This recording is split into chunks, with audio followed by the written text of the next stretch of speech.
Hi students, welcome to Nagaraju biology.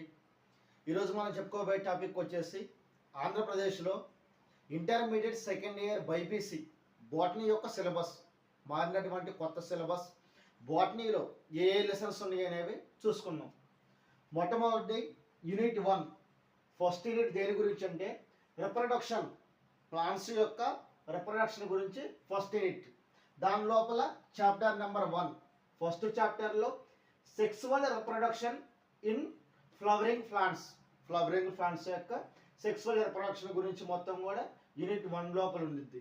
అలాగే unit number 2 second యూనిట్లో genetics and evolution, plant యొక్క jeans గురించి అలాగే వేరియేషన్స్ గురించి, ప్లాంట్స్ లోపల వచ్చేటువంటి వేరియేషన్స్ గురించి మొత్తం కూడా సెకండ్ యూనిట్ లోపల ఉండిద్ది.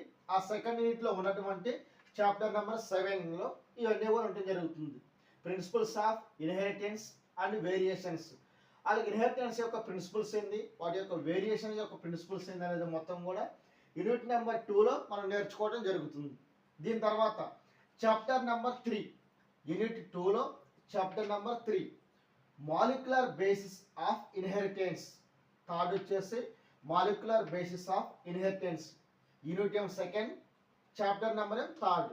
దీని తర్వాత ఇక్కడ సెకండ్ యూనిట్ అయిపోద్ది. దీని తర్వాత థర్డ్ యూనిట్, మూడో యూనిట్ లోపల biology in human welfare, biology human welfare అనేది మనకు థర్డ్ యూనిట్ లోపల ఉండటం జరుగుతుంది.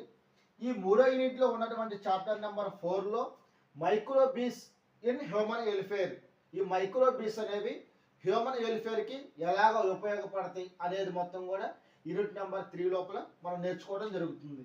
దీని తర్వాత యూనిట్ నెంబర్ 4 మొత్తం కూడా మనకి బయోటెక్నాలజీ గురించి నేర్చుకోవచ్చు. ఇక్కడ చాప్టర్ నెంబర్ 5 యూనిట్ నెంబర్ 4లో ఉన్నటువంటి చాప్టర్ 5th చాప్టర్ అనేది biotechnology and principles, processes and applications. ఇవి మొత్తం కూడా మనం 4th యూనిట్లో నేర్చుకోవడం జరుగుతుంది. 4th యూనిట్ నేమ్ వచ్చేసి బయోటెక్నాలజీ. దాని లోపల చాప్టర్ వచ్చేసి biotechnology principles, process and applications. ఈ మొత్తం కూడా యూనిట్ నెంబర్ 4. దీని తర్వాత వచ్చేసి యూనిట్ నెంబర్ 5 లాస్ట్ యూనిట్. ఇది మొత్తం కూడా ఎకాలజీ గురించి. యూనిట్ నెంబర్ 5 వచ్చి ఎకాలజీ గురించి. దానిలో వచ్చేసి చాప్టర్ నెంబర్ 6 అనేది ఎకోసిస్టమ్, మన చుట్టూ ఉన్నటువంటి అట్మాస్ఫియర్ గురించి నేర్చుకోవడం జరుగుతుంది. ఇది మనకు ఉన్నటువంటి మారిన సిలబస్ ప్రకారంగా ఇంటర్మీడియట్ సెకండ్ ఇయర్ బాటనీ యొక్క కొత్త సిలబస్ అనేది.